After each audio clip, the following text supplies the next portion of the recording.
Welcome, members and friends of the Churchill Club. If you're not a member of the club and you enjoyed tonight's program, please consider joining the club. For access to members-only programs, and we've got some great upcoming programs, including mobile TV, will a cell phone be the next mega TV market?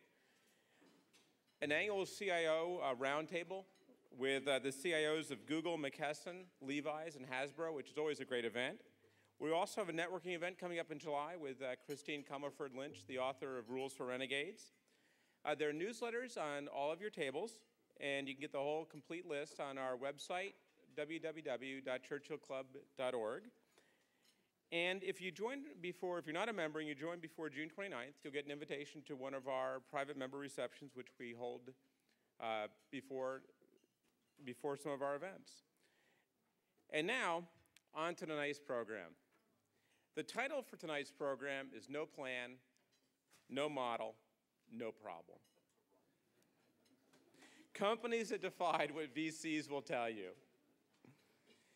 And I'm really honored to welcome tonight's panelists. Their bios of each of these people on your table, but very quickly, it's Marcus Frind, the founder of Plenty of Fish, James Hong, co-founder of Hot or Not, and then Marcus Kazmierczak, chief engineer at MyIsMom.com, Dave Liu, the CEO and co-founder of FanPop, Karen Northup, CEO and founder of CoreFino. And our moderator is longtime club favorite and startup guru, Guy Kawasaki.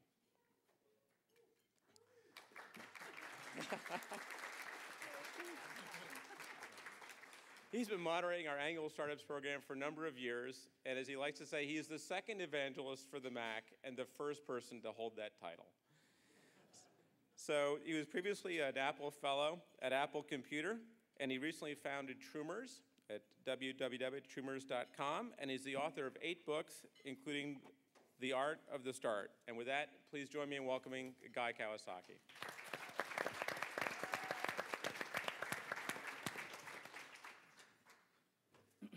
Thank you very much. I was just informed that I have now moderated or spoken at the Churchill Club 16 times, so I hold the record. Unless your membership is declining. That's a good thing. I'd like to start off by asking each of these entrepreneurs and entrepreneuresses to introduce themselves, explain what their company does. So, Karen? Yeah, I'm Karen Northup. I'm founder and CEO of CoreFino. I am what I call a recovering CFO. I went to the dark side and crossed over into the CEO world. We provide outsourced finance and accounting services, much like ADP does payroll. We do the finance and accounting services primarily for startups. And we'll get to the rest of it later. Okay. Is the voice okay? Can you hear way back there, everybody? Everybody's okay? All right. Dave? My name is Dave Liu. I'm CEO and co-founder of FanPop.com. We're basically a user-generated fan site, community site that allows fans and fanatics of any topic to create communities around their topic and share content from videos to photos to articles they find and publish articles that they want to write and basically find one another in communities. Okay. Now we have 2 Marcuses. This is the first Marcus. And the way you can distinguish them is one Marcus is already rich and the other Marcus is going to be rich. This is the going to be rich one. So this is Marcus. I'm Marcus Kazmierczak. I'm a chief engineer at MyIsMom.com, the going to be rich Marcus. MyIsMom.com is a social network for parents. It's a place for mothers to come online and communicate and talk to each other and talk to a real mother about like real issues. And it's not necessarily just what you read in a book or an information resource, but actually hearing the real truth about motherhood. Okay, and the next person I owe a great debt to because the way I look at my life, the pivotal moment in my business career was seeing the Macintosh and meeting Steve Jobs. And then the second pivotal moment in my life was hearing James Hong explain the model for Hot or Not. So my life is divided between before James and after James. BJ, AJ. So this is James Hong. Hi, I'm, thank you very much. My name is James Hong, and I'm best known for starting a website called hotornot.com, which allows users to submit their pictures for other people to rate on a scale of 1 to 10 on if they think they're hot or not. So very simple idea. We turned it into a dating service. So if you think they're hot, maybe you can date them. And I can go into the model later, but it basically works like a bar.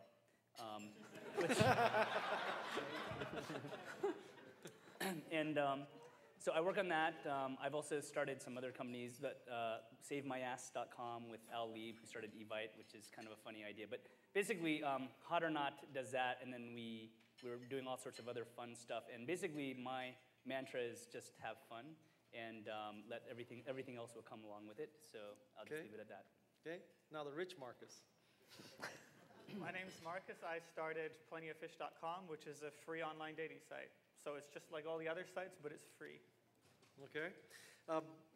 For the audience, would each of you explain the genesis of your company? That, you went to Harvard Business School, you spent 2 years writing a business plan, you called in McKinsey to help, you had focus groups, What's the story of how each of you started? So we'll start down there with Marcus. Back in 2000, there was something like 200 tech companies in Vancouver, and within a span of 3 years, it was down to about 10. So during that time, I would jump to a different company every 6 months, and you go to a company that has 30 employees, and all of a sudden it's down to 5. And then during the time, I only knew Microsoft, I only knew ASP, and I needed to learn ASP.NET. So I went and created this dating site that could teach me ASP.NET. Because the problem is, every time I read a book and I flip the page, I forget everything that was on the page before. So I can only learn by doing things, and this was the easiest way for me to learn. So you're probably the only good thing that came out of ASP.NET. Well, that's another story. Okay, James? So I actually did get an MBA back in the day and started a company and raised venture capital and watched it grow too fast and then die. After I did my MBA, though, I basically had the consulting gig lined up, and that was going to pay my debt and stuff like that. But I realized that, at that point in my life, I was too young to, worry about being conservative and making money. So I said, forget it. I'm just not going to work, and I'm just going to try and start something. Some friends and I started working on various ideas, and one of them down the road happened to be this Hot or Not idea, which was literally a joke of an idea. We just thought, it'd be really funny.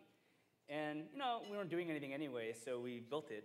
And within, the first day we launched, we just did it by telling 40 of our friends. And that day, we had about 40,000 people come to the website.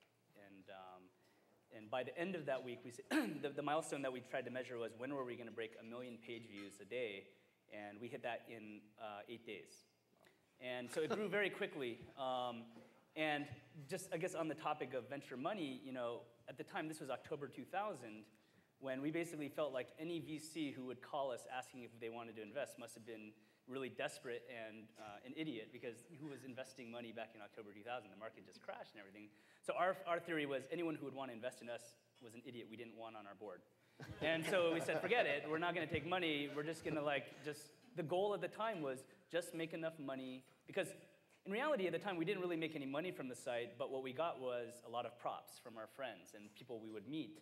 And so the goal at the time was just keep the thing alive, and it would be like our legacy. And somehow, we were always dorks in high school, and we're dorks in college, and all of a sudden we were cool. We just needed to maintain it so we could be cool the rest of our lives. And so that was the goal. So you dated better-looking women after you started, right? Yes, probably. No comment, but yes, probably. Did your hot rating go up as time went on? Yes, actually it did. Only 8s or above. So we actually measured that. I put my picture anonymously on the site, and I got a 6. And then I put my picture on the site, but linked to so people would know I was a founder, and I instantly became a 9.5. So I owe 3.5 to Hot or Not. Truly, I know I'm a 6. So, but anyway, but in the end, we realized we had to pay the server bills, so we tried to figure out a way to monetize. And we had this site where people were just coming rating people. And we said, well, gee, why don't we create a dating site out of it? So, but our demographic is 25 and under, much more younger demographic, submitting their pictures to be rated if they're hot or not. So, and no one really kind of tackled that market. So we said, well, maybe there's an opportunity there. So we kind of made a dating site that essentially works like a bar, most dating sites like yours are like directories, and that's great. People come in and they're saying, I want to get married. Let me look with search criteria, where's the girl of my dreams? Our system was a lot more casual, more fluid, and it basically works like this. I look at people in my area or whatever, I look at girls and I say yes, yes, no, yes, yes, no. It's like, do you want to meet her? And if I say yes to someone, then we'll show her my picture and profile, and if we both click yes to each other, if she clicks yes back, then we can write each other provided one of us is a paid member. And it's essentially how a bar works. I look at a girl, I smile, that's like me clicking yes. If she smiles back, that's like, okay, we're good to go.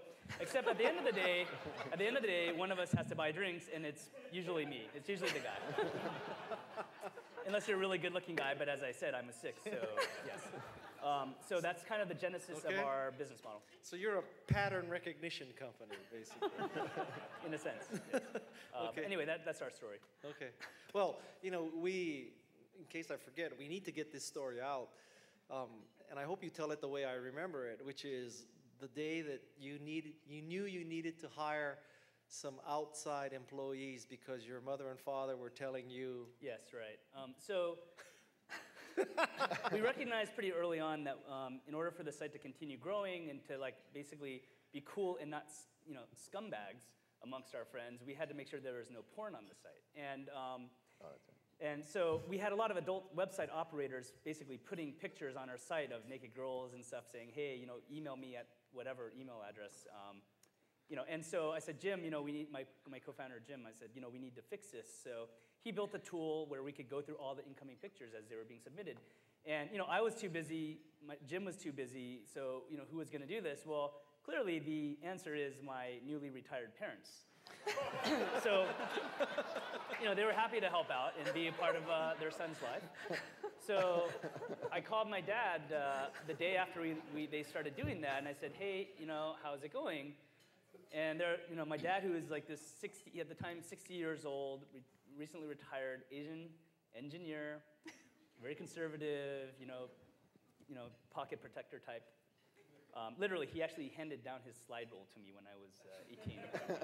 And he said, yeah, it was really interesting. It's, today Mom saw lots of pictures with 2 girls and 1 guy, and this one picture, this guy was doing this to this girl. And I said, Jim, I called Jim, and I'm like, Jim, we need to open the moderation system to other people. My parents can't be looking at porn all day. And so that is the genesis of how we actually, luckily, a lot of companies, in fact, most dating site companies, pay a lot of money for their employees to screen pictures, and we basically opened it to the community because 1, we had no money, and 2, my parents couldn't be looking at porn all day, and that actually helped our model a lot. And do you have any new siblings because of? No, never mind.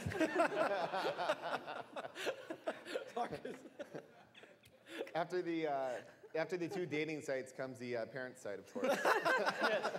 It's vertical integration. It gets worse. Then you're going to need money. Anne founded the company back in early 2006. It started with basically an idea that she wanted to do something more than an information resource. She had 2 kids, and she wanted a way to communicate and way to connect with other moms in a way that she wasn't able to do with current sites, so she saw the gap there. So she ended up, she hired me as employee number 1 back in March 2006, and basically we had the idea of, okay, we're going to do this parent site, but we weren't quite sure what. So we ended up we just used friends and family and just kind of tapped the network that we had of people we knew and parents we knew and things like that, and built up like, okay, here's a feature list of what people say they're interested in, and we basically trying to build a quick, rapid prototype.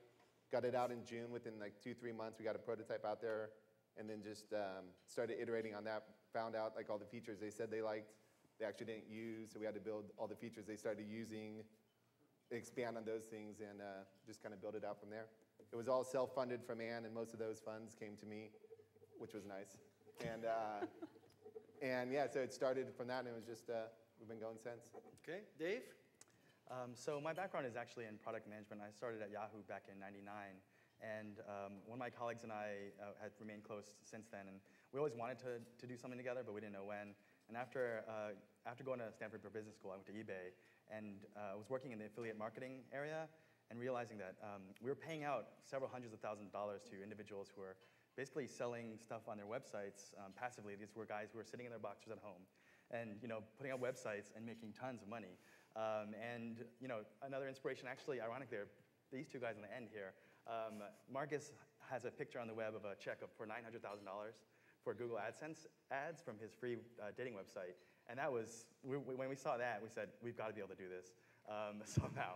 And actually, James spoke at one of my Stanford Business School classes and was talking about, working from a cafe in Mountain View off Castro. And the more my partner Dave and I thought about it, we were like, yeah, that's where we want to be. And so basically, we thought about what we could do. And I had at the time I was working on a personal project because of the eBay experience, and seeing this just to test out AdSense and all the affiliate marketing programs out there.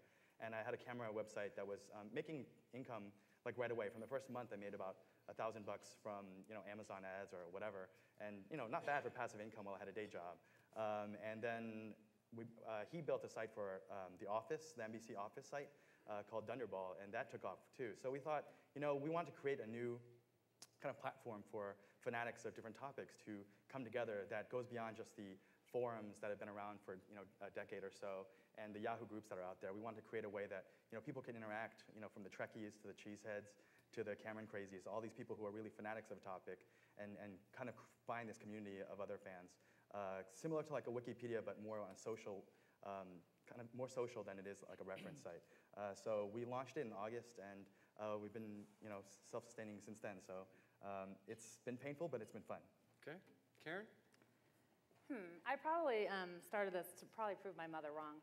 In college, she said, you'd be a great accountant. And I went, ugh, accounting, huh? So took the accounting degree, graduated, went to public accounting, traditional, entrepreneur route.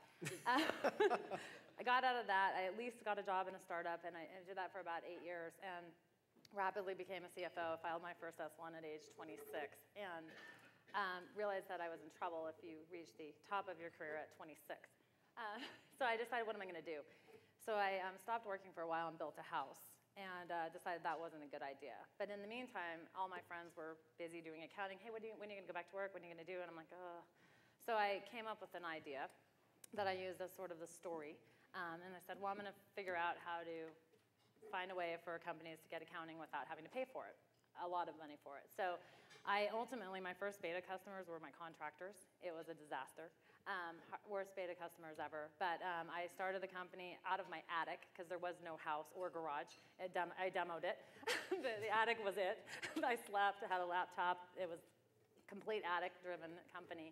When I moved to the garage, I thought we were like on the big time because we actually had a door and power cords and things like that. So I really ultimately solved the problem that I had encountered as a CFO. And every company that I was recruited in by VCs or attorneys, they're like, hey, we're going public, or we're going to sell the company in a few weeks. And the books are a little messy. Could you clean them up? And I did it, and it was a lot of work, but it didn't make any sense to me. And I tell people all the time, if you don't balance your checkbook for 3 to 5 years, it's a little difficult. If you do it every month, it's pretty easy. So I used that kind of mentality to package up our solution. And of course, no one will pay for accounting. I know from my salaries. And so I had to figure out a way to use technology and to come up with an efficient way for early stage companies to do it. And then after the bubble bust, VCs started calling up and saying, hey, can you be a CFO again? And I said, oh, no, I'm out of the CFO business. And this is what I'm doing. And we ultimately got our first customer, pretty early on, and grew it non-traditionally. Okay. James, I'll start where you work down and come back to Marcus. So the next question is, would you just explain to the audience, if you're comfortable doing it, about how much money did you start with? What did it take to kick off each of your efforts? Me first? Yeah. We actually started with nothing, and we never took any money at all, not even from ourselves. So we started in October of 2000. Times were bad. We started on borrowed space. A friend had some stuff he had some space in the data center, in fact, Anne's brother, from a company that he and I had started before, and he was still working on. And so we just kind of stuck hot or not in there, and quickly realized that it wasn't going to work out because, in fact, we almost shut the site down because that first day, because I talked to Jim and said, hey, Jim, according to our current, on our first day, according to our current bandwidth consumption, this site is going to cost us about $100,000 a month, and it's doubling every, like, 5 hours or something like that, right? Now, that's not a good thing to hear when Jim was a grad student. He was getting his PhD at Berkeley, and I was like 60 grand in debt from going to business school and then saying, screw it, I'm not going to get a job. And so we almost shut it down, but what we ended up doing was, obviously, what would you do in that situation? Anyone have any ideas? Like, anyone? Call your father. Crazy ideas? Anyone out there? Okay. Credit cards, but that you still ultimately owe that money, right? No, Jim, like I said, was a grad student. We got a machine and we stuck it in Berkeley. Like we stuck it right at UC Berkeley, of course. Like we're gonna like fill. So I happen to have this free machine that we got from E-Trade by opening an account for putting $1,000 in it back in the heyday. myfreepc.com or something like. They gave us free PC. It was a very weak machine, but we drove up to Berkeley. We stuck it in Berkeley. And I remember that was at 5 in the morning we set that up. Around 8 o'clock in the morning, Jim gets a call from his advisor saying, what are you doing? The IT guy just came in and said that, you guys you're doing something weird and you're like sucking down like 60 megs of bandwidth. And so luckily Jim's advisor was the late Richard Newton, who was also involved with the founding of Cadence and was at Mayfield as a venture partner. So he was very entrepreneurial. So he said, okay, don't worry, I'll cover your back, but you guys got to get off. So he said he'll cover our back for a day or two. So then we thought, okay, God, we need money. What do we do? But in the meantime, we called Rackspace.com, which is a managed host. And this was early in the days of managed hosting. And I told them, hey, listen, we have no money, but we're getting a ton of publicity. In fact, I'm on CNET News today, and then I'm going to be in the Wall Street Journal, and I knew that they wanted to go public from doing some research. And I said, hey, you can't talk about your company, but I sure can. And so we basically worked a deal where they hosted us for free for the first year. And so basically, we did a lot of these kind of things in the early days of our company where we had no money, but we had something that someone who could give us what we needed wanted. So in that case, we had publicity, and that's what they wanted, and they had machines, and they scaled us for free.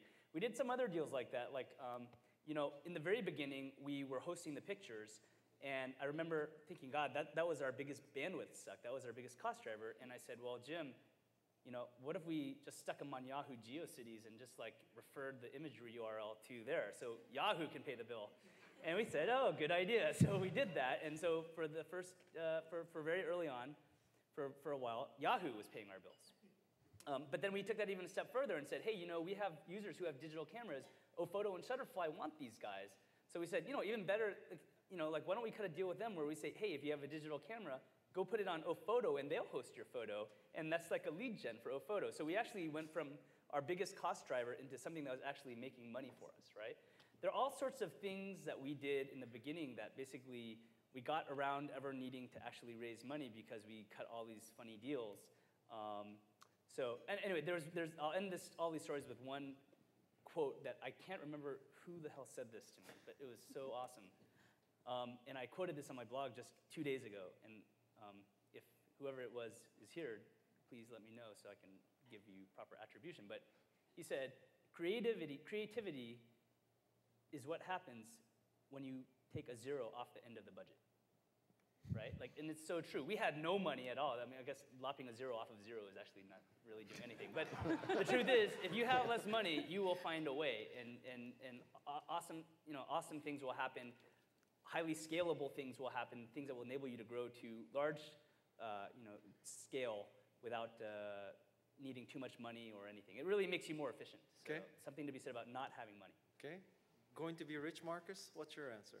The company Ann started it self-funded with $100,000, and that actually is still lasting us now, but we actually took on funding in October. Right before our public beta, we took on funding from Angel Round. We took on under $1 million, and that will last us for a while now.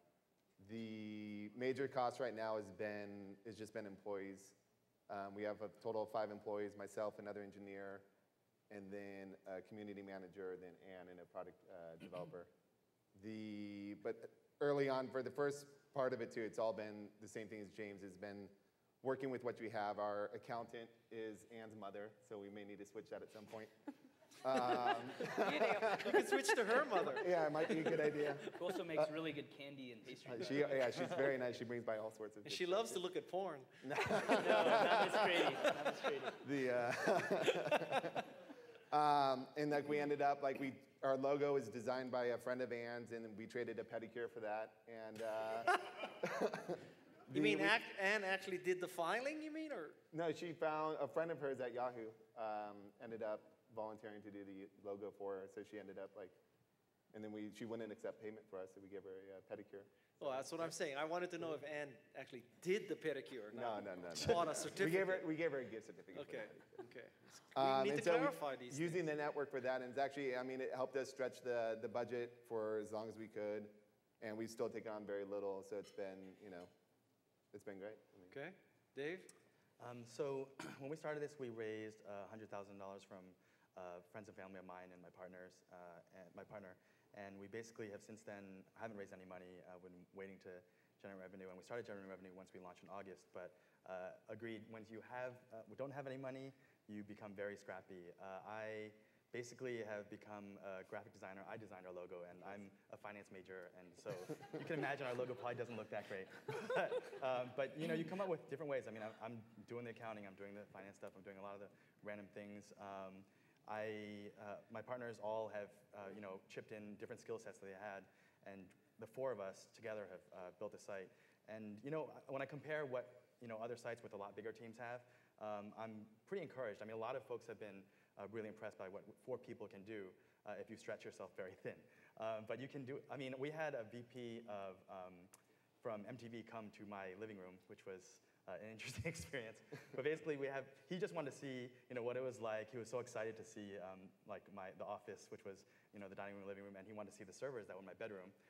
So we have development servers in my bedroom. We are using Rackspace hosting, but a lot of stuff all happens, with all the open source stuff that's out there. There's open source everything out there, VPNs to CVS to, we're building on Ruby on Rails. So it's you can get pretty creative and not have to spend too much money. And so on the 100,000, we've basically gotten ourselves to today where we're making enough money to pay for all our server costs, all our salaries, and probably the most expensive thing, one of the most expensive things, what Guy found out with Truemors, is the legal fees. That's been pretty expensive for us, but there are a lot of lawyers in the Valley that are willing to work out a deal. I would say that not all of them are great at what they do. Why do you have such high legal fees? Yeah. Oh no, I think it's more. Compared to our server costs, for whatever reason. What do they do? Just setting up corps, doing the stock distribution, things like that. Simple things. And we chose to go with a bigger firm in the beginning just because we didn't want to clean up the mess after. Right. So yeah, I've actually negotiated with them, so I brought it down significantly. But I think they were all waiting for a venture round so that they could get paid off in that. But since we decided not to, and we've been making money, we're just going to pay off our bill, pay it down from here on out. So you can actually it costs $100 to incorporate. Yeah. And the truth is that you can fix all these things later when you do a round or if you get bigger. But the truth is, and a lot of lawyers will tell you need to go through them and stuff like that. But the truth is, $100 and go maybe $20 for a book about how to do it. And, look, seriously, there are hundreds of thousands of corporations within California, and not many of them were venture funded, and not many of them took lawyers to start. And there are a lot of things that you can do to. Lawyers basically suck money. Yeah. So stay away. And to be honest, it was my business school classmates and other VCs that told me I should probably go to a good lawyer because they're like, you're going to be paying a lot to clean it up later, and if you get acquired or you go IPO, you want to make sure it's done right the first time. But yeah, like James said, I have a book on the business law stuff, and I probably could have done it myself, but I wanted to make sure it was all. Okay, this is not the law panel. sorry. Karen, how much did you start with?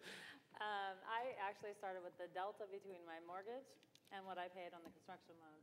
And so I figured if I'm not paying it in mortgage, I'll use it to start the company. So when you take a construction loan, your rate drops to like 1%. So I had a little delta for a year. And I figured I'd give myself a year to get the company off the ground, and if it works, it works. Now, the other thing I did, which is a little probably unique, is I actually had paying customers almost day one, but they wouldn't pay what it cost me to do it. So I had to be creative, and I'll echo what was said on the panel. We have been ridiculously frugal.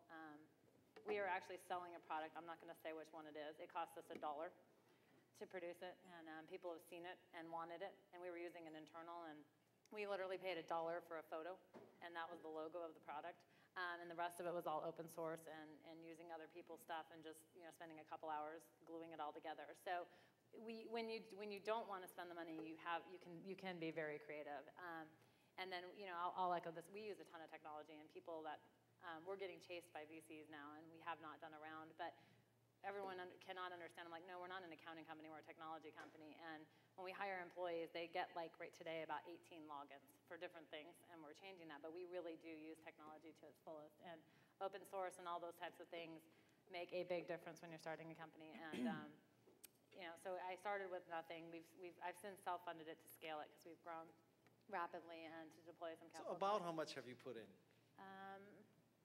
Yeah, in total, probably, well, up until last year, it was 100K.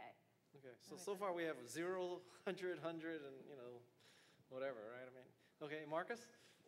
Well, when I started the site, it was just to teach myself ASP.NET. I didn't spend a dime. It was pretty much profitable right off the bat. Within about 3 months after it started, I was making $1,000 a month because AdSense came out.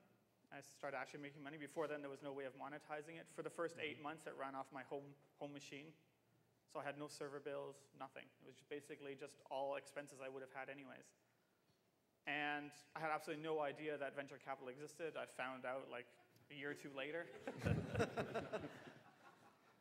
Ignorance is bliss. So what happens, any of you can answer this. So what's your reaction when you read in the Mercury or the Chronicle or VentureWire, Series A, $5 million round to do Facebook for AARP? I mean, what do you say, oh my God, what am I missing? How did they get 5 million? Or do you say, what idiots these VCs are? Or what's your reaction when you read something like this and you know what you can do with 0 to 100,000? Any thoughts here? I would say I hope there was some partial liquidity involved, because I don't know why anyone would take money for doing something like that idea, right? Like, I mean, certainly there are ideas that venture capital is still very useful, and there are still things that you might need capital up front to do, but starting a website is not one of them. No, it's true. I mean, like if you need a scale or something. Today, if you're doing chip stuff, yeah, you need venture capital. Right. Like you can't do that on if you're doing a bio thing, probably need venture capital. Although that is changing, right? But for a website, I would say, why didn't you just build it yourself and get it going? Why did you need that money? Like, I would question the instincts of any entrepreneur whose first on their list of things to do, the first thing was raise money. I don't understand that. Okay, have you have any opinions about this? There's very few websites you can't clone within a week or 2, or 3 weeks. Right. I mean, most of the stuff is already out there, partially built. You just have to throw it together. But what if this person says, well, when I started Truemors, a lot of people said, well, God, it's because you are who you are. That's why Michael Arrington wrote about you, blah, blah, blah. And what if somebody says to you, James, well, you had just this stroke of genius/luck, and you sent out 40 emails. That was your marketing budget. And okay, so let me give you an example. but I need $2 million for marketing. The Facebook application platform, I think, is really hot. And if I was an entrepreneur, I would be building on that, not on the general web today. And let me give you an example. We built a product that we launched last week. It took us a very short amount of time to build. And we launched it on Thursday. And we did it not as hot or not. In fact, it was just under my employees' accounts. And it took us really no money. I guess we had one machine on the web that we used. And today, it has about 1 million users. Right? In a week. With no money, I'm James Hong, or I'm hot or not, or anything like that. It was just anonymous. There are many applications on Facebook apps now that have 1 million users. Hot or Not, also we launched on Facebook application platform, and we are now, we haven't put ads in it, but within 2 weeks of, they launched 2 weeks ago, and we launched 2 weeks ago, like, if we stuck ads on that service, it would be probably be generating at least $1 million in revenue right now. Per year, annum run rate. But that's the thing, and it actually didn't take that much in resource, it didn't take that much in servers and whatnot. And the fact is, this is the new model, right? Like I said, Hot or Not was a subscription dating service. We were subscription only because when we launched the site, we had no choice. AdSense did not exist, right? There was no media model on the web to support it because e-commerce wasn't really happening. Now that it is, media companies can exist, advertising can actually support the costs. And if we started Hot or Not today, we probably never would have hit the subscription model. And in fact, we just made it free. And I anticipate that Hot or Not will actually make more money doing that. And it is scalably profitable. Like it can be profitable from even at a very small scale. Yeah. So we now have heard about the genesis of your companies. We've heard about the funding of your companies. To the extent that you're comfortable, can you give us some indication of your level of success in terms of uniques, page views, annual rough revenue, something like that? Because it's only fascinating if you start with nothing and you build a $10 million business. If you start with nothing and you do a $0 million business, then big deal. So can you give us, to the extent you're comfortable, some kind of indication? This is your chance to brag about where you are with these humble beginnings. So we'll start with, who did we stop with? We probably Dave is next, right? We're moving down the line. Yeah. So to the first question I'm going to answer, also the one you just asked that falls into this. Whenever I do read about companies that take in 5 million, 10 million, whatever, I'm actually pretty surprised. My partner and I are always, we just eye each other like why the hell did they take that much money? What are they going to do with that money? Because we have no idea what we would do with $5 million right now. I mean, I could think of some things, but does it involve Vegas? Yeah, exactly. It would probably not the right things. I would be fine. I would be canned very quickly. You could throw really good parties. Exactly. But there's no reason to take that much money. I mean, in all honesty, I have talked to other CEOs, actually that James knows as well, that told me when they started, they said, take as much money as you can before you launch the site, because for all you know, you'll need a runway to actually try different ideas out if this thing doesn't work. And I mean, I thought, there's some truth to that. I mean, you can play with it for a while, but then you're giving up a lot of the company. And my partner and I were both like, it's easy enough and cheap enough to build an idea on a website that you can try it out, see if it sticks, and then if it doesn't, you try again. My friend who started Meebo, Seth, he went through 3 ideas before Meebo took off, and then it went gangbusters. And they needed money for servers. I mean, they took on money only because they needed to. But up until then, there were 3 people working in one of the engineers' living rooms. For us, we tried the idea. We wanted to get the formula right. I talked to dozens of VCs, and they were interested in the idea, but they all said, I was not willing to take money until we knew that the formula worked. You have enough time to build a site, find out if it works or not, and then maybe you need money. When you need money, you can go and get it. But for us, with all of the ad networks out there right now, it's so easy. Beyond just AdSense, Blue Lithium, Tribal Fusion, Dakota, if you have enough page views, you can monetize your revenue. I mean, basically, what James is saying, that now he doesn't have to charge because the impressions that Hot or Not generates can generate a lot of money. There's a lot of new ad technologies out there, and you can get some decent CPMs, especially on dating sites, travel sites, auto sites, anything like that. And I think that for us, we launched in August, and we're over 1 million unique visitors a month as of 2 months ago. And without any marketing, any advertising, you can work SEO. You get the Google results, people will come to you. The buzz on all the blogs. You make a widget. You do stuff like Facebook apps. I mean, there are tons of creative ways that you can virally get this stuff out there, and you generate traffic that way versus paying for marketing dollars and doing these ads. Okay, so FanPop, I'm putting you down for 1 million uniques a month. Okay, right? Is that what I heard? Over 1 million. And how do you measure unique? Is it 1 hour, 2 hours, 1 day? If they hit the site once a month and they haven't come back, Once a month?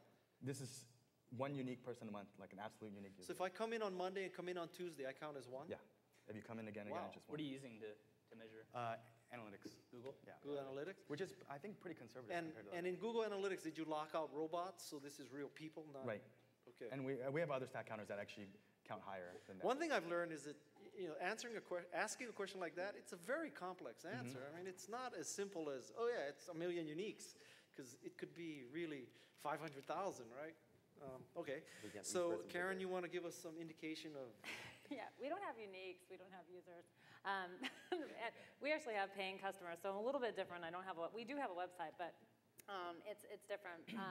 We are raising money, and I will go back to one of your earlier questions. 90% of our customers are startup companies, and all of them raise money, which is good because they can pay us. But I have no idea where they spend their money. I can see the financials, and I look at it, and I just shake my head.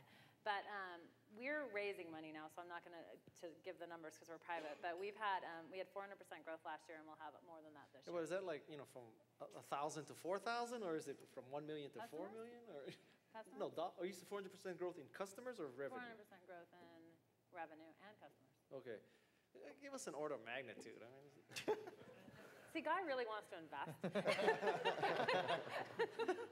I'm a good moderator. That's my role. You see Charlie Rose letting people off the hook? No, we did. We sold off part of our business last year. So if we take off the business we sold off, we did $1.5 million last year. Okay, see? Was that so hard to say? Okay. Marcus? So I'm doing north of 5 million a year, close to 1 billion page views a month, no employees. Really huge.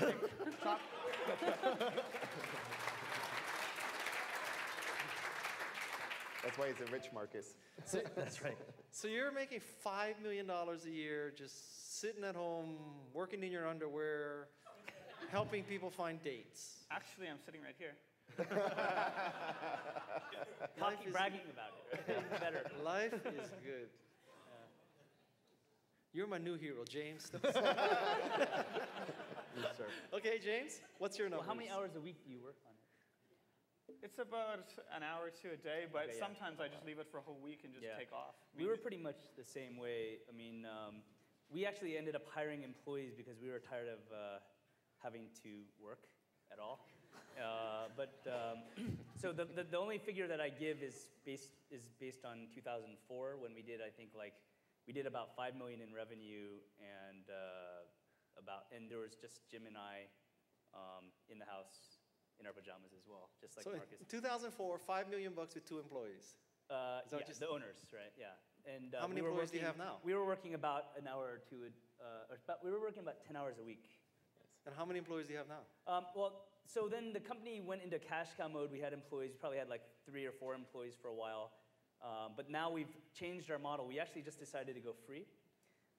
And we're now aggressively growing and doing lots of interesting new things. So we just started hiring up people to so I think now we're like 13 or 14 people, but still profitable, still never took money, still pretty comfortable. Okay. And how are you checking for porn now? Is it 10 guys in India right now, or? My parents are very busy. Yeah.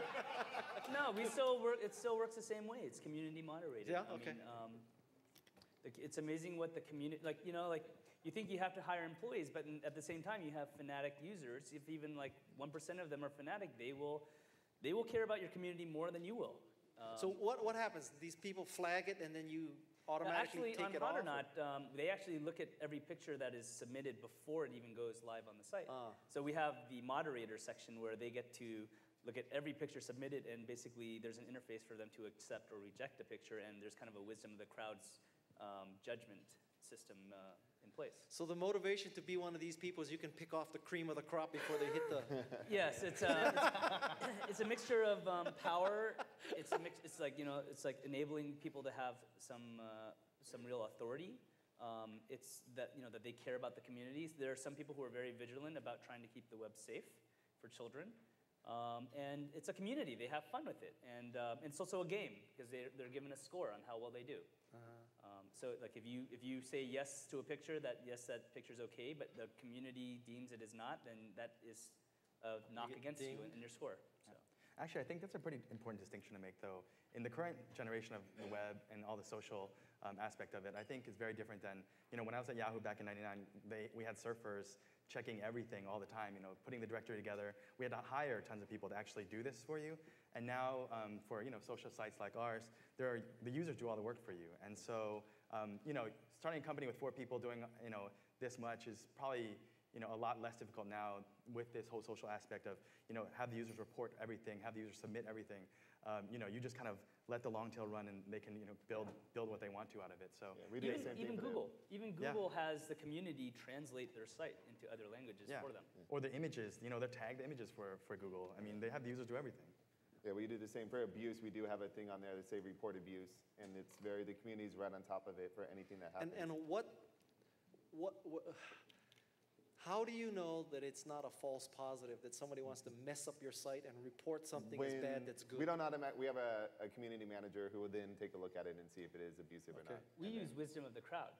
So basically, do people know this book by James Surowiecki, Wisdom of the Crowds? I mean, basically, one guy might be a renegade, but what are the odds that 10 guys are all renegades if they are uncoordinated and can't communicate with each other and so on? So, even if you have one renegade, if 8 other people say that picture is bad and that person says it's good, that person will be overridden.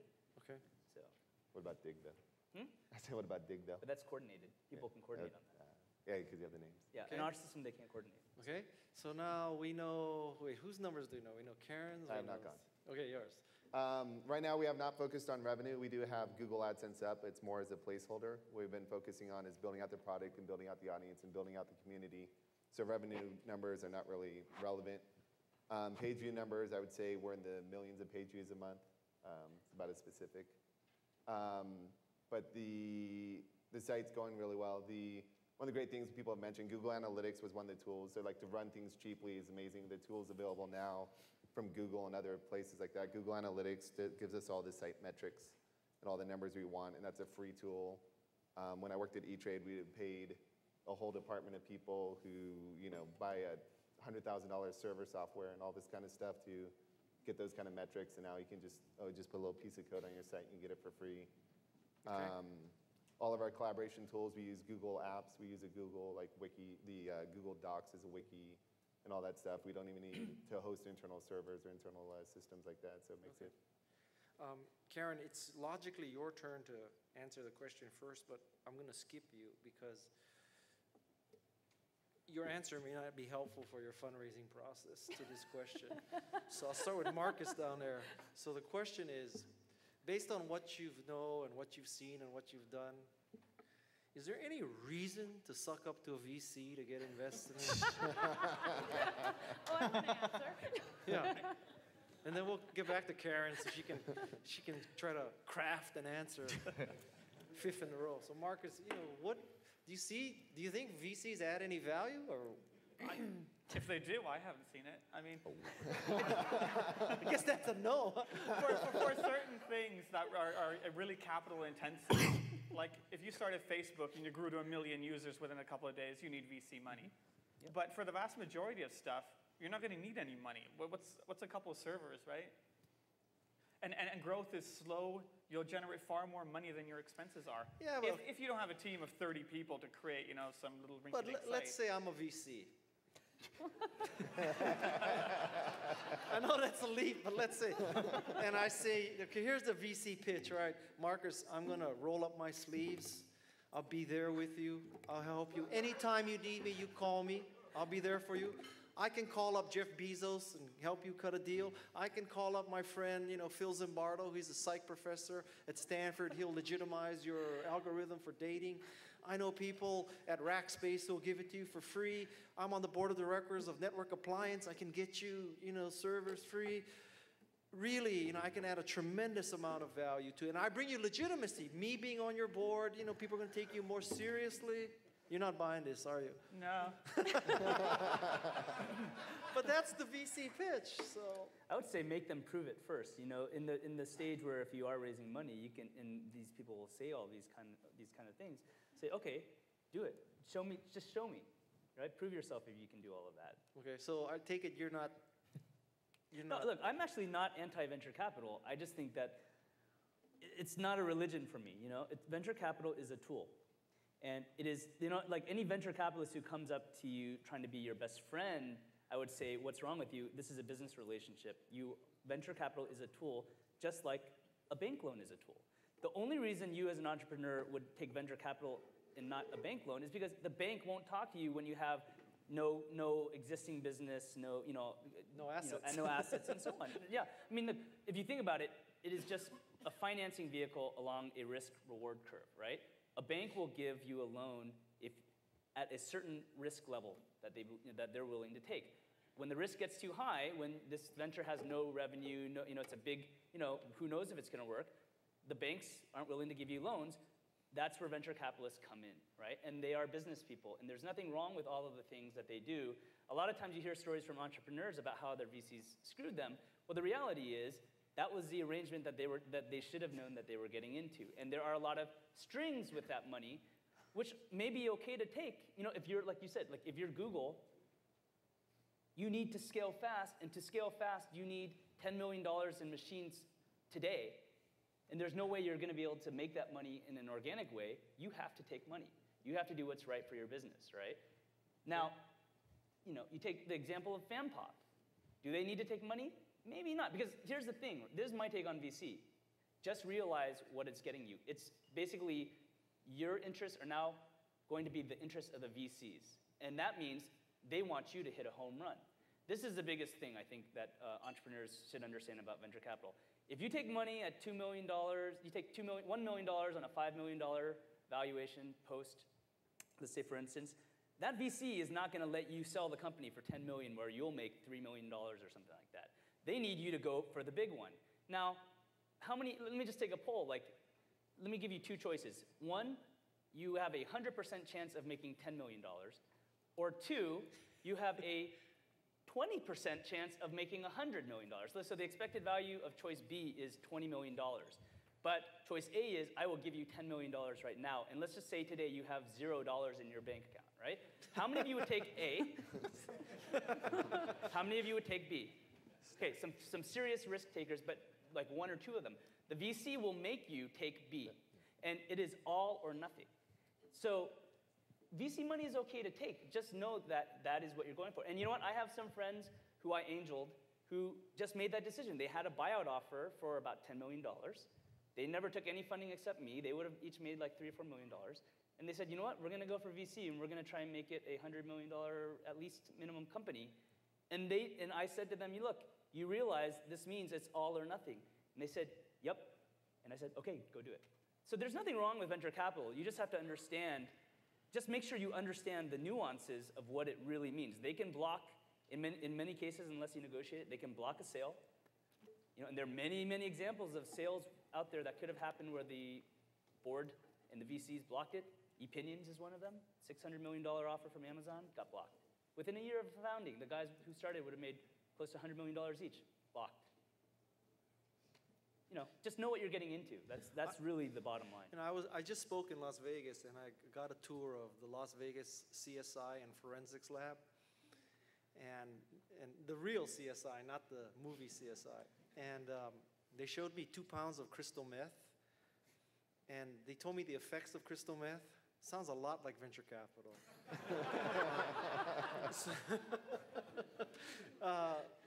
Your take on VCs? You're about to fundraise too. You want to take the fifth too? I'll take the fifth. Now I'm scared to actually talk. No, I have a lot of friends who are VCs, and they're hopefully my friends first and VCs second. And they tell me, don't take money.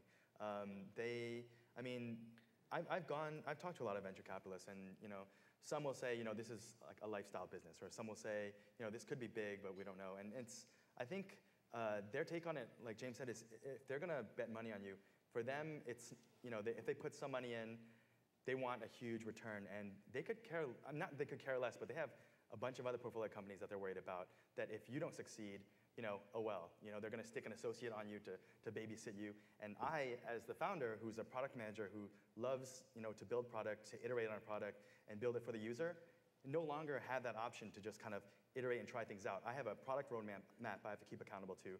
I have to go to financial meetings I have to keep up with every month. I basically have, I don't want to say babysitter, but a manager who's managing me, which is why I left, the eBays and Yahoos of the world, so I could do this myself. And so the game changes once you do take that money and you are accountable to that. And I think I'm doing this because I really enjoy building a product. And right now, I mean, with 4 guys, just doing our own thing, making enough money to pay the bills. I mean, if we can continue to build this the right way and build enough users, then we'll never have to take it, and we can exit and do decently, and then start another company. But I think that with a 10-year horizon on a fund, you're going to have to. They can wait out as long as they want. How long you have to keep playing the game, and you can't exit until they're happy with it. So for us, I don't think it's the right thing. Karen, you want to answer? You want to? Yeah, no, I'll answer. When I started the company, I thought for sure I was going to take VC money because it wasn't a website. And then I realized that the VCs weren't going to get it. It's accounting. Most people don't understand it. So I had to be creative and self-funded it and came up with very cheap ways to do things. We may not take VC money. There's a lot of alternatives out there if you have a product and you have customers. I mean, we are getting called by VCs, but we're also getting called by debt companies, banks, reformed VC companies, which are all across the range. So, I mean, I'll echo what was said earlier. I've told every investor that's approached us, and that's the good position I'm being approached, is you got to tell me what you're going to bring to the table and tell me why I want to take your money. I have angels that are investing in that have done 100 times what any VC's ever done. I've worked at VC-funded companies. So it's been a nice eye-opener for me to say, look, I'm in a position where I have a great company. We're growing. We've proven the model. I mean, we need capital to expand. We have no competition today. We will have some that's starting to percolate up in other countries and some rumors about it here. So in order for us to kind of own the market, we've got to go fast, and we do need capital for that. So, but I found, VC money is one alternative of many ways to take money, and I don't know if we're taking VC money, but we are taking money. Okay. I'll start with you, James, again, because we just started with Marcus. I kind of know what you're going to say, but I want you to say it anyway. Tell me about the process of, and the necessity or not of writing a business plan. We never did. Why does that not surprise me? Because we're too busy doing it. Frankly, I mean, what do you need a business plan for? To raise money? We never did that. To have a set strategy on paper that is well thought out.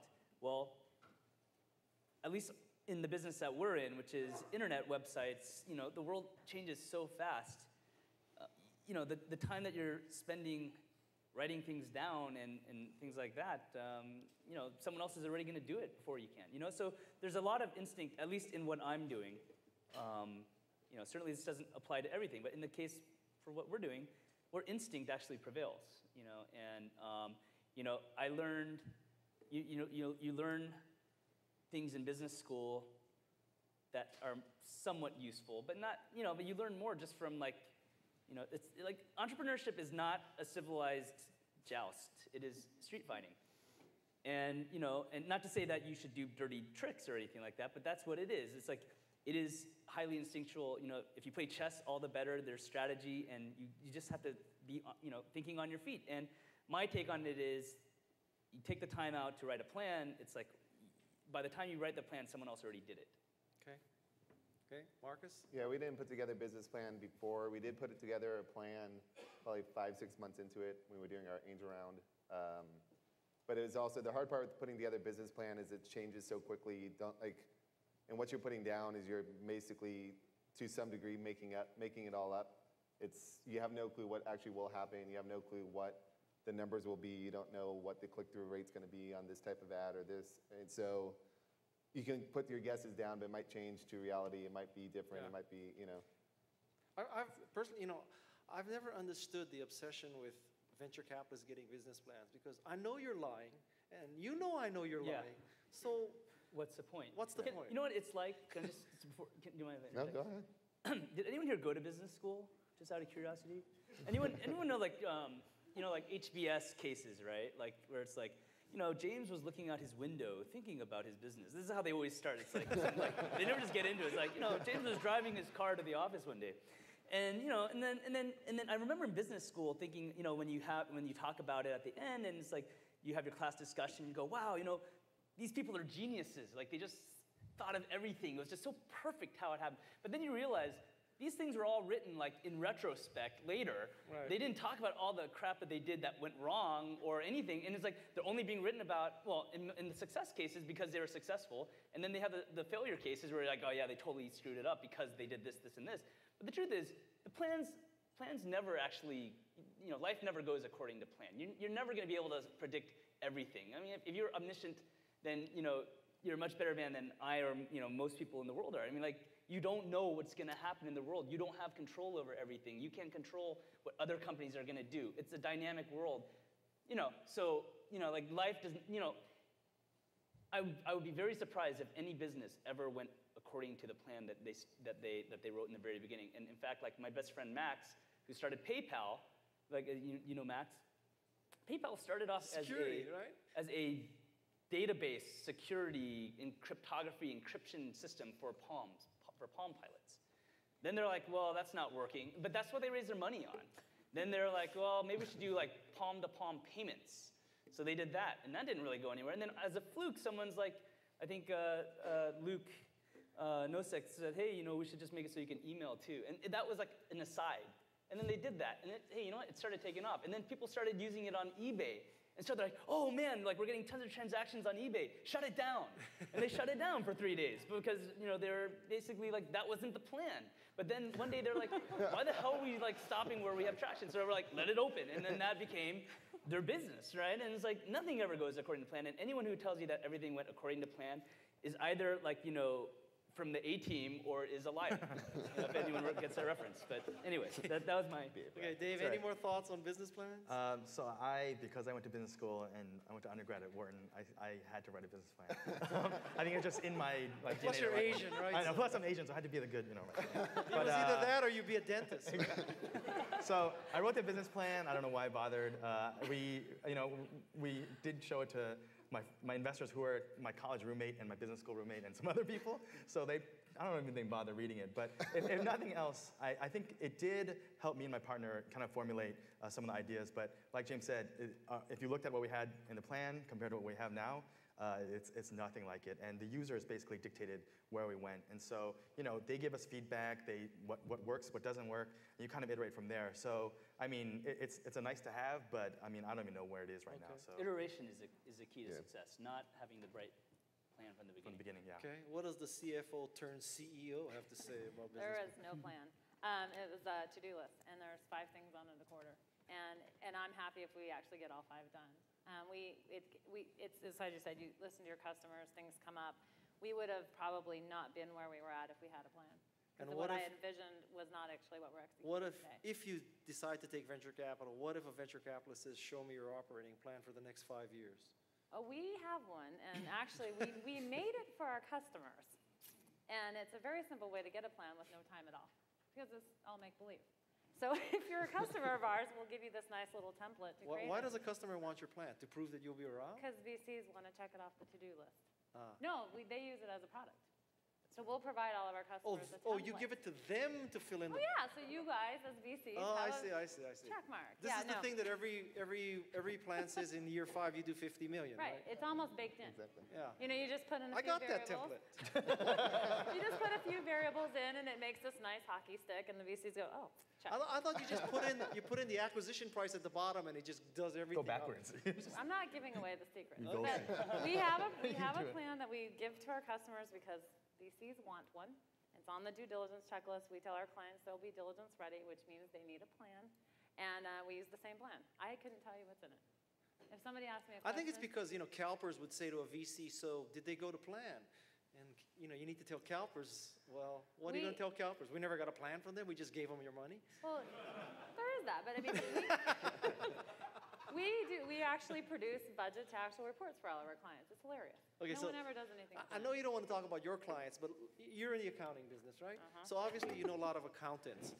And do you ever when accountants are just hanging loose and having a great time at a bar, do you ever But that doesn't happen. Right. All right, so work with me here. So do you sit around and you say, can I tell you, my client is so stupid. This is what they did. So you got any great stories about the stupidest things you heard clients do with money that... Okay, first of all, accountants do not hang out in bars. Okay. So I used to go to, I have to go to CPA conventions. Oh, wow. You need to actually Are they in attend Las them. Vegas? I call friends up. I'll be, hey, I'll be in town for a conference. And they're like, well, don't you guys go out and drink? And I'm like, no. 5 o'clock, people are back in their rooms, ordering room service. So, no, my stories, I mean, we do have, we have stories, and it's usually, I'm not going to pick on any sales guys, but it's usually the sales guys that will try to sell something that's not sellable. And In terms of shipping empty boxes, or what do you well, mean? I'll give you, I'm not going to name the customer, but we had an email, I'm going to save it, from a customer just recently saying, hey, we need to put this kind of revenue in January, February, and March. Okay, we're in May, June. You mean the next January, February? No, or the previous they needed a restatement, and our CFO on the account goes, well, could you provide some support for that? We just did, we emailed you. Huh.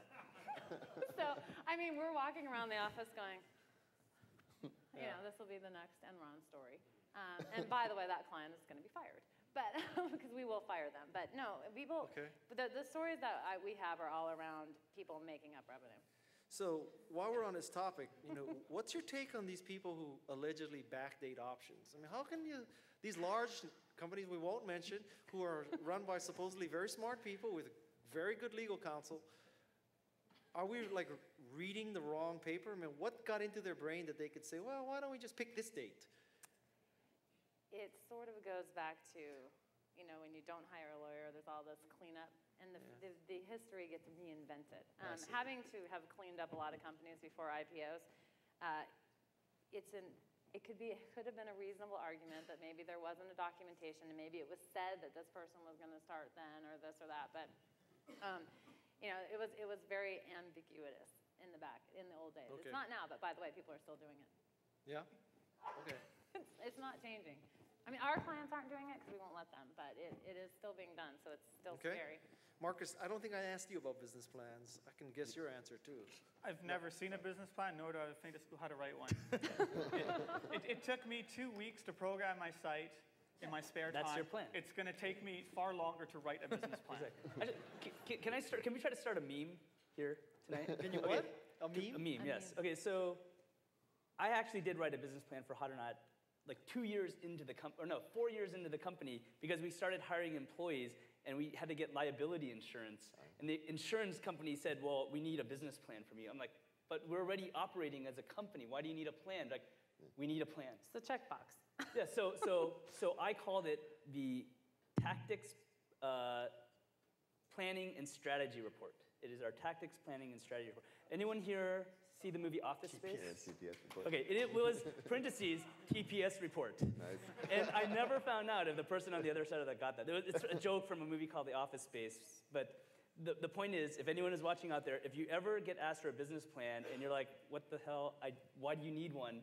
Call it your TPS. Tactics Planning and Strategy Report, and then let me know. There you go. James, Okay. I don't know. Let's start that as a meme. Okay. It's the Okay. little. Kim, how long are we supposed to go? Oh, great. So let's take some questions from the audience. And there we have a mic runner. There we have 2 mic runners. So any questions? Hi. Okay, there I am. Sally Thornton. I started Flexperience in October, and you guys can go online, flexperience.staffing.com.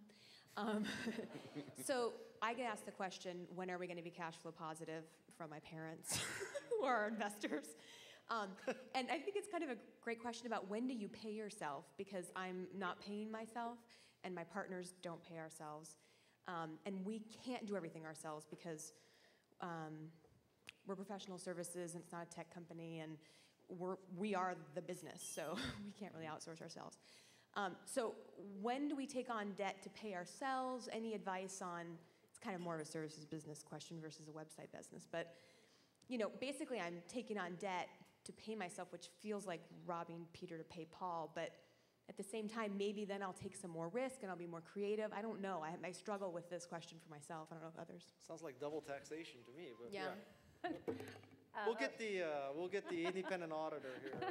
No, I got According to that. GAAP accounting. No. Actually, I did the same thing. I didn't pay myself for a while, and I still was the last paid employee. It's a bad game to be in. So my advice is pay yourself as fast as you can, because you're always going to find other people to pay. But at some point, it wears on you, because you don't have the money going in your bank account, and you watch your balance going like this, as opposed to at least being flat. So, I would say pay yourself as soon as possible. Don't double tax yourself. So I made that mistake. I was putting money in and paying payroll taxes. It didn't make any sense. I'm like, why don't I just take it out of my savings and pay myself? But if you do raise money, or you do sell and you don't have a salary, you're not going to get triple your salary. So before I started the fundraising process, I actually put it down to raise mine up a little bit every month. And miraculously, it does happen, but it goes back to, I guess that was the business plan. I mean, you have to sort of plan to do it, or you never will. So live as long as you can, but you'll always find something else to spend the money on if you're growing a company and you're adding employees. But you've got to be fair to yourself, because you can't live for free. Marcus, you're probably paying yourself, huh? Somewhat. Are you paying taxes? You're just one big deposit slip, huh, Marcus? Hello, it's live? I think so. My question is about the competition. How do you psych out your competition, and what role do the investors play in helping you to psych out the competition or creating more competition?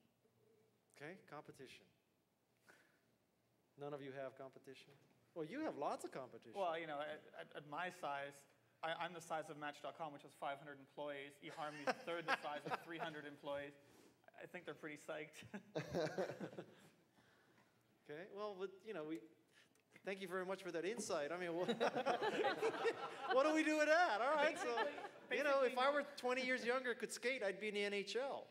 So what? I am not. So basically, no one, they really don't care. They have their business model. They have their whatever. They know the key metrics of the business. And there's not really too much you can do to totally scare them. I mean, they'll be scared, but are they really going to change the way they do business? Yeah, they're scared of you, but they can't cannibalize their business. Yeah, their whole business plan, they can't adapt to your model. Yeah, you can scare them, but are they going to do anything about it? It doesn't really matter if you scare your competition or not. In fact, that's one reason why Hot or Not never took VC, because we knew that someday we were going to go free, and we gave up millions of dollars in earnings to do it, and we knew that any outside investor would think we were crazy. But sometimes we figured the company is at a strategic inflection point. We're going to have to make a very, very, very difficult decision, and as long as we maintain control, no one can tell us not to. And we can have a longer-term view on our business than even an investor. Stock market. You're in the stock market. You're on a quarter-by-quarter view. VC wants liquidity within X years. We're looking at it in the long haul and saying, in the long run, the company to survive needs to be free. That means it's going to be 3 years of pain. But VC would probably not be okay with that. On the internet, you're basically reinventing yourself every couple of years. And as a VC-funded company, it's very difficult to reinvent yourself. Can I answer real quick the question Sure, about how much to pay? Like, Hot or Not, we actually didn't pay ourselves even when we were very profitable until within 2.5 years or so. And even at that point, we paid ourselves like $60,000, $70,000 a year, which you have to pay yourselves a little. You can't just dividend because the IRS knows about the payroll thing, but you don't have to pay yourselves exorbitant salaries. But my advice on that, the thing that we did is pay yourselves enough to not worry about not having money, but don't pay yourselves enough to be comfortable and feel like, okay, this is all I need. Right? You still need to maintain some level of hunger. Okay. Any more thoughts on competition, then? On the competition, that's actually one of the, in a scary way, a company could come out and take whatever the $5–10 million of VC funding and say, okay, we're going to do something very similar. We're just going to scale big. We're just going to spend $1 million a month on Google AdSense and just try and grow the market. It is definitely something that's out there, but it just comes down to, I think growing organically and growing a little more, steady will build a better product, and actually you get a better user base. It's one of the things we've seen is we have a very, I think, solid and warm, kind of like good, wholesome, not wholesome, but like, it's not like a caustic user base where you do see like, some like MySpace, you do see a lot of, I don't know how to say it nicely. Yeah, no, I mean, I didn't. I used to think that when people said that, I was like, yeah, but they could still copy it, and it freaked me out. Yeah, but it comes down to execution. Yeah. You have to actually do it, and Yeah, so I mean, it really is all about execution because every team is going to execute very differently. A site came out probably maybe a month after we launched, and all the buzz. We looked at it and we're like, oh my gosh. One of my engineers who's here freaked out, and he was like, oh my gosh, they're going to crush us because it looks so similar. But as we look more closely, people do things very different. A team will think very differently about a product, and someone could copy, but from there you're not going to be following the same steps. Things are going to diverge. You're going to come up with an idea. They're going to come up with a different idea. What they think is right is very different than what you think is right, and you end up with two very different products. I mean, James, before while we were eating, he said, I looked at FanPop, and it's very similar to what he's kind of working on now. But we both looked at it, and it's pretty different. And how you what you serve, the product you serve a user is going to serve a very different need, different community, and people will choose a MySpace versus a Facebook for different reasons, right? One product serves that user base better than another. So we think that the product that we're building is always going to, if we do it right, is always going to create a strong user base, the same way as Maya's mom will serve a certain type of user. Okay. I always said I'm not going to take money until we have competition. And kind of echo on something that was said earlier. If we had taken money earlier and I had VCs in control, I would have been fired. Because you make decisions that you would get fired. I mean, I wiped out all my staff one quarter. We replaced 100% of my head count, and that was a big deal. But we are looking at taking money now because we are starting to see the competition. And we feel like we're 4 years into this, so we feel like we know what we want to spend the money on. So now we just want to go faster. So that's why we're taking the capital, and may or may not be VC. But I think, I do echo, if you don't have the money and you're sort of forced to make creative, different decisions than you would if you had a big pot of money in the bank. And but I think there is a time, especially in a non-web-based business, that you do need capital to expand, and that's where we're at. So we're taking it partly to hedge against the competition. Although I get asked all the time, can people replicate this? And I'm like, yeah, if they have a lot of IP and they're not going to go. A company's not going to get funded and they're going to pop up and own the market. We just want to own the market and do marketing. I mean, our customer acquisition cost today is $6 per customer. We've spent no money. I have my sales guy, first guy, 3 days. He's here today. But we've done nothing from a sales and marketing standpoint. So now we're going to put some money there and start to grow and use that capital to do that. Okay. Sorry. I do want to say one thing about that, though. There was a point in time where we were, the money thing, we didn't have that much cash in the bank. We're waiting. And we had one offer for acquisition and another offer for a big media company wanted to actually get us to do a project for them. And it sounded a lot more like becoming a dev group for them and building out for them.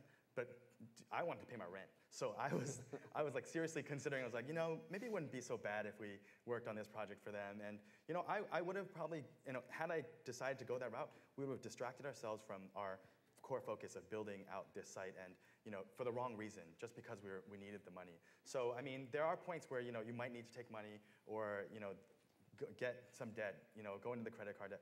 But I learned from that point, and after talking to multiple friends, they said don't do it because once you do that, you're basically off track and you have to start over again. So on average, not always, because some VCs are very good, but on average, if you have a competitor who raises money, they just made your job easier, because nothing is worse than an organization with multiple cooks in the kitchen. Mm-hmm. And the truth is that there are a lot of people out there who think they understand your business better than you do when it's what you do. And it's what you started. And the reason that they want to invest in your business is because you've been successful up to that point in time. And it's because you know what you're doing. And some VCs are very good about this, but some VCs are not. And on average, you see when companies get money, they start spending money. In fact, VCs want you to spend your money because that's why they want you to spend more money, and that's why they gave you the money. And they'd like you to burn through that cash so they can do another round. Part of their business. That's fine. But the truth is, more people does not always make your organization better, faster, whatnot. Like if you need more money to buy more machines to execute your scalable code, that's good. If you needed to hire salespeople because you have a product that 20 million people out there are dying for and you just need a sales force, that's good. Get that money and get that sales force.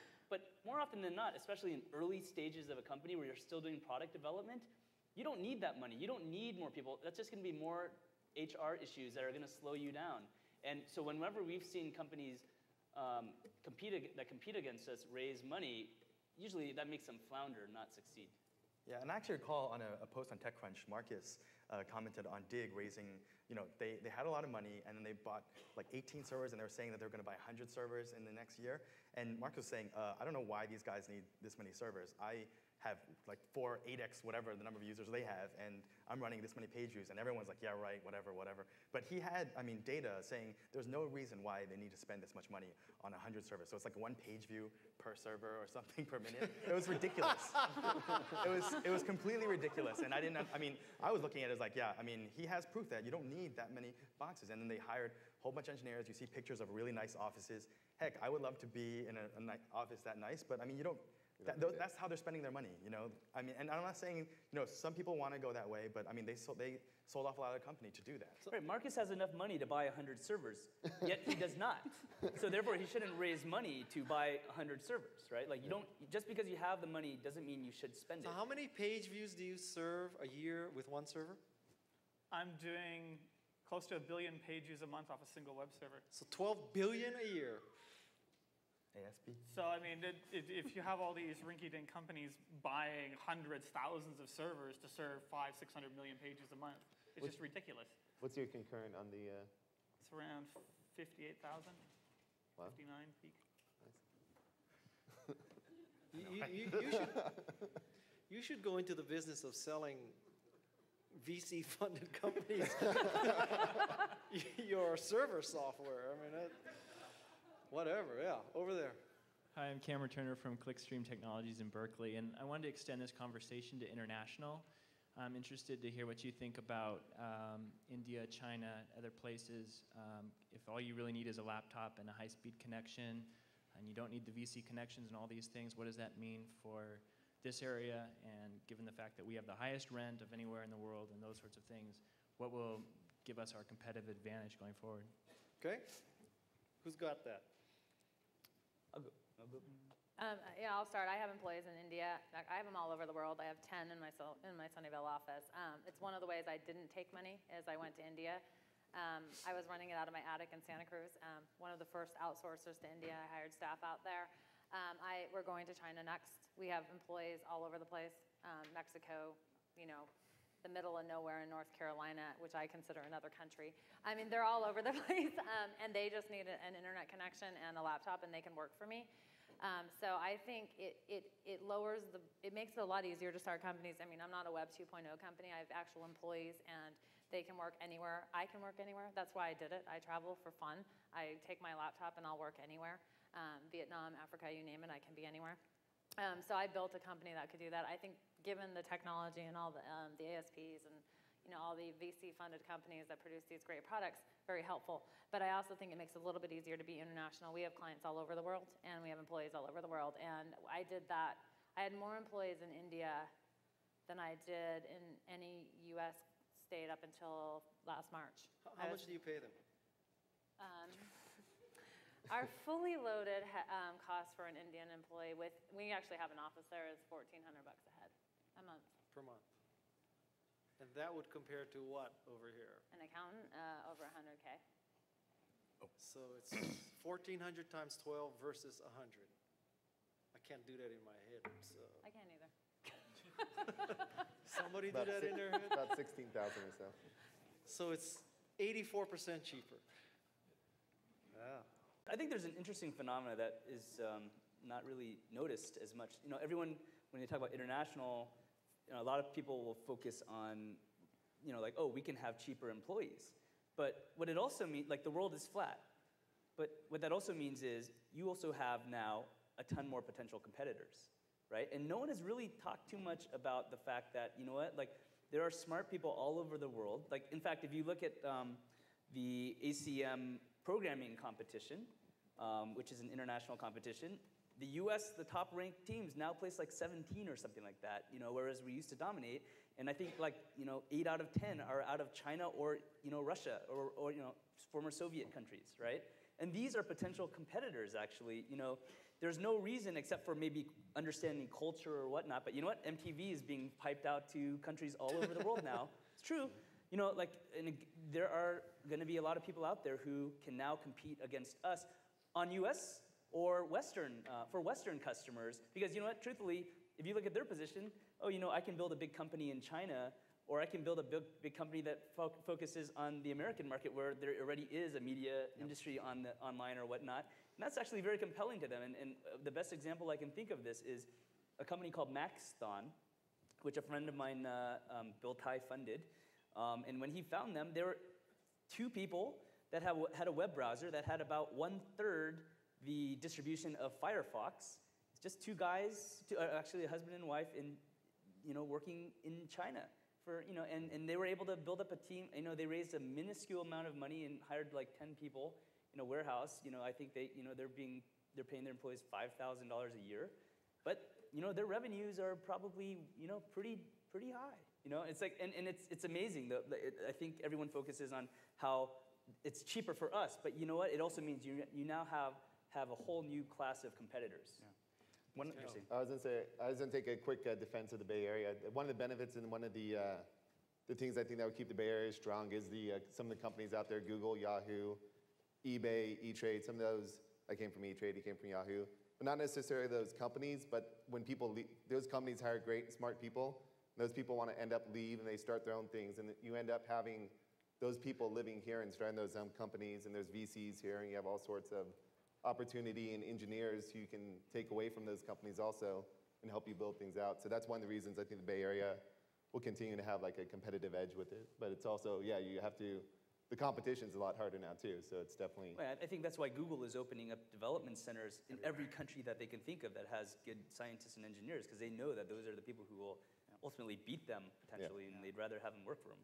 Yeah, I mean, we were approached early on by a company, one of the largest private internet companies in China, which basically their business model has been to knock off a lot of American web ideas, and they were interested in investing, and they just wanted my business plan or to see what we're doing. And I just thought about that. I'm like, give a business plan to a company that basically knocks off all American websites. GSP guys. Yeah, right? exactly. I know who they are. I was like, no, I'll pass. And so they're like, can we hire you to run one of our companies? I'm like, no, that's okay. So it freaked me out. And I mean, honestly, I've learned from doing this. We initially tried working with an old engineer from Yahoo. We had H-1B visa issues. And then we tried to work with someone from Virginia and like someone in Bulgaria. And there were just all these issues with communication. And I think that, I've worked with engineers in India. And I think when you're building a product, the core team has to be local, has to be together. Because the best ideas come when you're actually, having lunch or just, talking in the same room, about whatever, the ideas that you're having. And rather than having to write out a PRD exactly to spec. Yeah. Because if you do not put it exactly to spec, the product you get back is going to be, it'll be wrong, it'll be kludgy, it won't be what you needed, and then you just paid for that and you have to redo it, and it's a waste of time.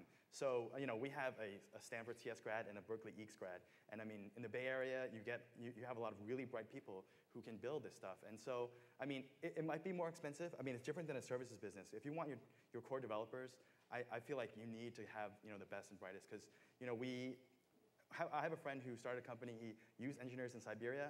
The product end result, I'm not saying it looks like it's from Siberia. It might as well be in Siberia. Because, I mean, it could have been a lot better if he had executed here and found the right team of people locally to do it. That being said, it's very hard to find good talent here. And I would encourage, anyone who's starting a team, if you're looking for technical talent, I say look for those people who are really hungry and passionate and doing projects on their own free time. As great as the Yahoo engineers and Google engineers and everyone are, they're pretty comfortable getting their free meals and getting their 200, six-figure salaries driving their Priuses around. I mean, you get someone like we found who, Michael, one of my engineers, he had a site, he was working at Intel, had a site called Cooking for Engineers. I found him like in a Time magazine article where he had one of his souffle recipes, and his site basically, made a lot of money, and he was doing it on the side. And it's like, hey, this guy had the, impetus to go and build something on the side because he was passionate about, learning about, web technologies and keeping up with things. So, one of the big things is make sure they're hungry.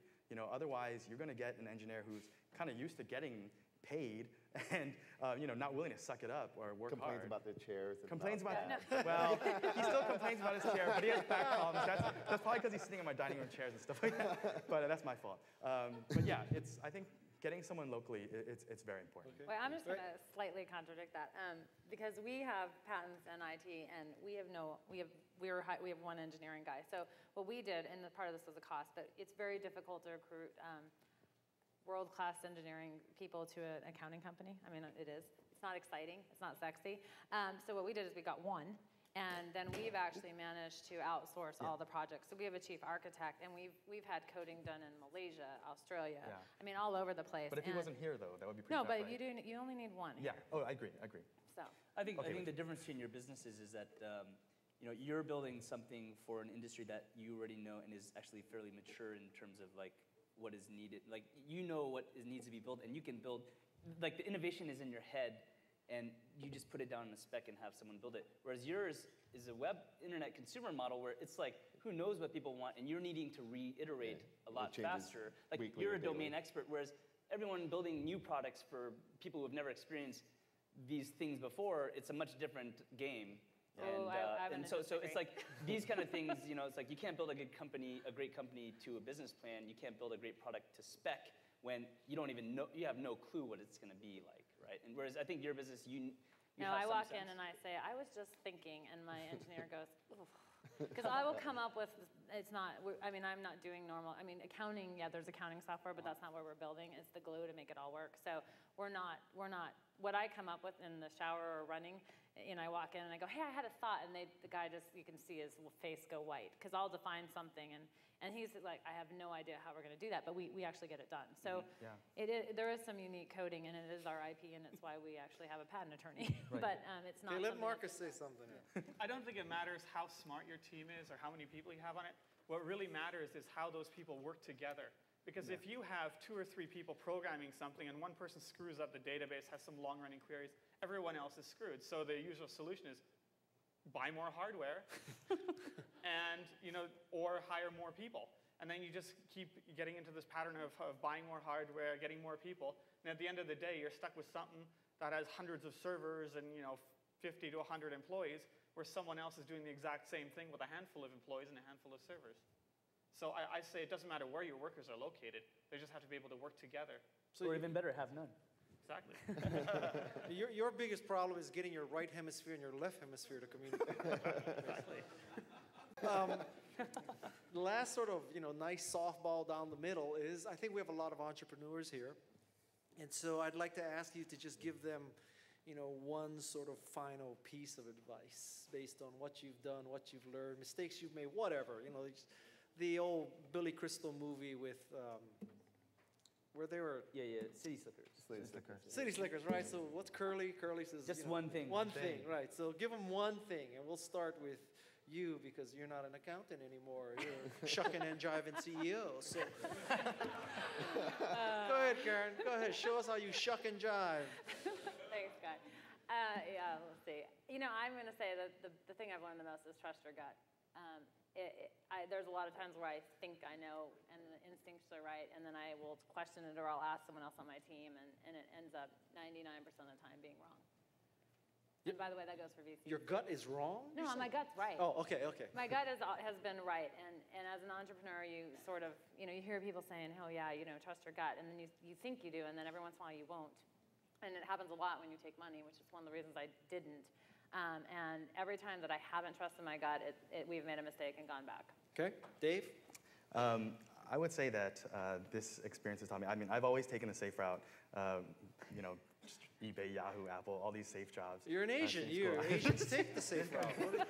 I would say that the toughest thing for me was actually taking a step off and getting away from that. And one of the analogies I use, or examples I use, is in Indiana Jones and the Last Crusade, when Indy had to step off onto that bridge that he couldn't see. It was pretty scary. He stepped off had to step off into this bottomless pit, but there was a bridge there to catch him. And I hadn't realized that there would be so many people supporting me that would be there to take care of you and help you along the way. Like all these doors opened up when people realize you're starting something, and they say, oh, I can help you out with this, I can help you out with that. And you realize there is a support network there. And you also realize how much you can do when you're not in the shelter of a big organization. You're stretched, and you find out that you have, I'm a Photoshop, well, not Wiz, but I can do a lot of stuff in Photoshop now that I didn't think I could do before. And all these different things, you find a way when you are, really scrappy, didn't raise money, and you find a way to do things that you didn't think you probably did before. And you're probably 200% more productive than you would have been sitting at a desk job at a big company. Okay, Marcus? My advice is very similar to that. It would be just the Nike cliche of just do it and just get out there. Like if you have an idea, you don't need an MBA. You don't need whatever. You just have an idea like, oh, I'll just learn ASP, and you just do it, and just, learn ASP and build a site, and you do great. Or you just kind of execute is what it all comes down to. I thought of another question. So we'll come back. I'll let you answer this question too, but I thought of another question. What happens if you try FanPop, or you try your idea, or I try Truemors, and you try Maya's mom and Hot or Not, or the Facebook widget, whatever thing you built or whatever, and the entire blogosphere says this is stupid, it'll never work, blah, blah, blah. Lots of people believe that you should listen to the blogosphere. They're the early adopters, they're the influencers, whatever. So what's your take on the blogosphere in terms of either predicting success or predicting failure? That's one of the things, especially for our site, our site is like, our core is a mother. It's not the typical blogosphere person who's commenting. So it's fairly easy to ignore it to a degree because it's not our core user. It's not. So listen to what our core would be. If you're writing blog software and the blogosphere is complaining, then you should be listening. But if it's not your core user and they're just talking, they're not going to be your audience. They're not going to be using your site. It's fairly easy to listen to your ignore. users. Most people don't use Dig either, but every blogger does. But most people don't. Yeah. How many of you know what Dig is even? So this is hardly random, right? We're also in the Bay Area. Yeah, the Bay Area is so insular, and the majority of users out there aren't. Okay. Any other thoughts on the blogosphere in terms of? They don't represent the mass market. So if you're building a mass market product, pretty much if the blogosphere says yay, you got a problem. That's true. That's true. I don't have that problem. Okay. Okay, so back to your one thought, James. Actually, before I answer, how many of you are entrepreneurs or are thinking about becoming entrepreneurs? Just curious. Okay, great, awesome. So my advice is, I think you know my answer because I said this before. 2 words: have fun. Right? Because bottom line is, if you're doing something that you're not having fun doing and you're not really excited about and passionate about, you're probably going to suck. And your competition is going to be better if they actually enjoy it. Being an entrepreneur is putting your blood, sweat, and tears and your life and your ego and your mental stability all into working on this one thing. If you're not having fun, get out. But James, just to push back a little on you, so it's easy for you to say have fun when you're doing $10 million with 5 employees. What if you're not? No, but when I started, I was 60 grand in debt. Okay. But you should be working on something you're passionate about. Yes, exactly. Like before I started this company, I had started other company. I had started a B2B with a classmate, B2B for the construction industry. Okay, I know nothing about construction, and we raised money for it. And I told them, I'm like, you know what? I don't get up in the morning wanting to come to work. I don't. I mean, my dad was comes from a construction background. My grandfather does too. I don't give a damn. Like, I care about consumers. I care about technology because that's what I'm about. And so I said, forget it. I'm out. And from that point on, I decided I'm only going to work on stuff where I am a user. And so your father was getting up every morning saying, "Man, I get to look at more porn today." Yeah, my dad, in retrospect, said I made the right choice. Marcus, your one thing? I guess figure out how much money you want to make. There's hundreds of thousands of people who make a living off eBay, off Google AdSense, off all these other affiliate programs online. There's only maybe a few hundred people who make millions of dollars. So I guess it's what do you want to be? Do you want to make millions and have the 1 in 10,000 chance, or do you want to make a few $1,000s and replace your job and be happy? I think we all want to be like you. Many people who made millions or billions would have been happy at the time, just coming up with something that would have made them, $100,000. But luckily, it scaled, and they, before they knew it. So. Yeah. My observation is most people who intend to make millions and hundreds of millions never do. And it's the people who I think when Woz and Jobs started Apple, they never envisioned a world where there were 100 millionaires and billionaires. They just wanted to make a cool computer. No, they got together selling blue boxes or something like that, so they could freak. Yeah. So, I think the bottom line of this panel is it's the best one in the history of Churchill Club. But besides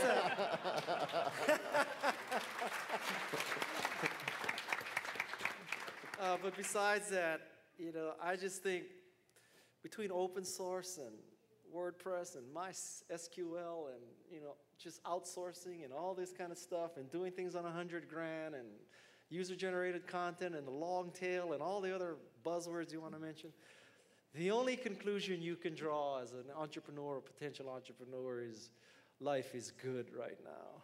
Life is good, and now is the time to do something. So please join me in thanking and welcoming the panelists. All right, thank you. Well, thank you all for attending.